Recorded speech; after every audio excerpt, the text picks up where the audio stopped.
we are told that God is going to raise up men who shall be called the repairers of the breach, the restorers of paths to dwell in.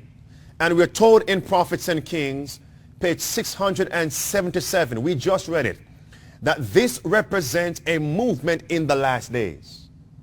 Because there is going to be a general departure from truth and righteousness. Therefore, God's messengers must rebuild the wall. Think about that. That's what we're told from the writings of a person who was inspired, Ellen White. The walls then will be torn down within Seventh-day Adventism. And since the walls will be torn down, who will then enter the camp? A Seventh-day Adventist, the enemies of our faith. Right.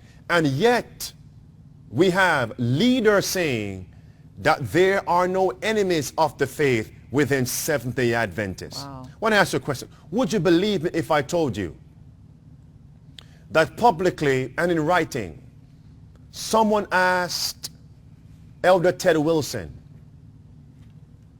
do Jesuits influence Seventh-day Adventists? Can we find the influence of Jesuits within the Seventh-day Adventist Church? In other words, can we find the enemies? Are the walls broken down? Yes. And Elder Wilson said, when people speak about Jesuits within the Adventist Church, it is a conspiracy theory. Would you believe me? Look at this right here. March 4th, 2016. From Adventist News Network, headline, is the Adventist Church influenced by Jesuits? Read that first paragraph there. The question, I'm a theology student. Hillary? I'm a theology student studying at the Venezuelan Adventist Theological Seminary.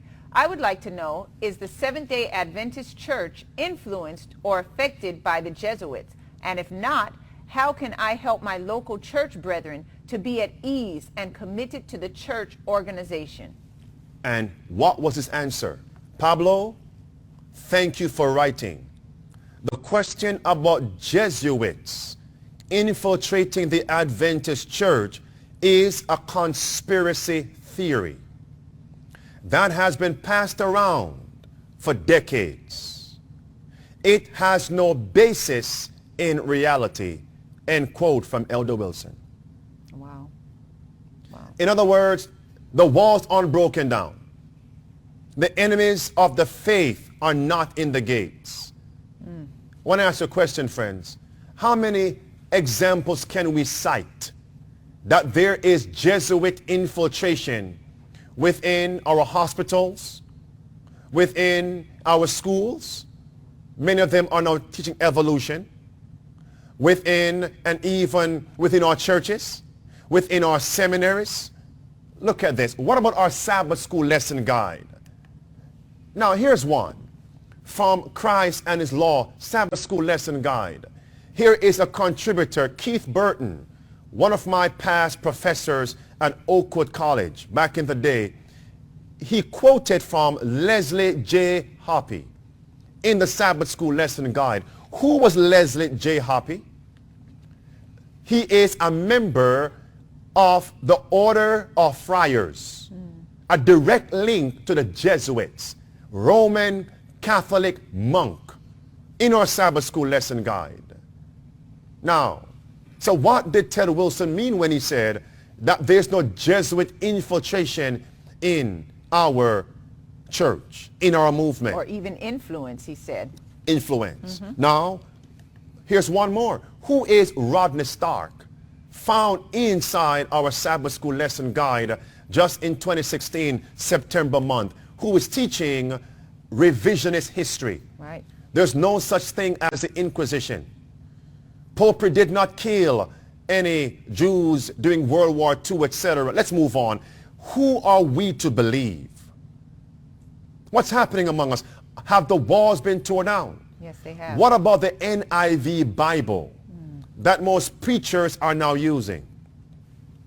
What about the church there in California that invited a Roman Catholic priest in the pulpit? And you're telling me there's no enemies in the gate? What about us allowing the writings of Jesuits to be taught to seminarians? I went to Oakwood. Who were they using? Men who taught the principles of contemplative prayer.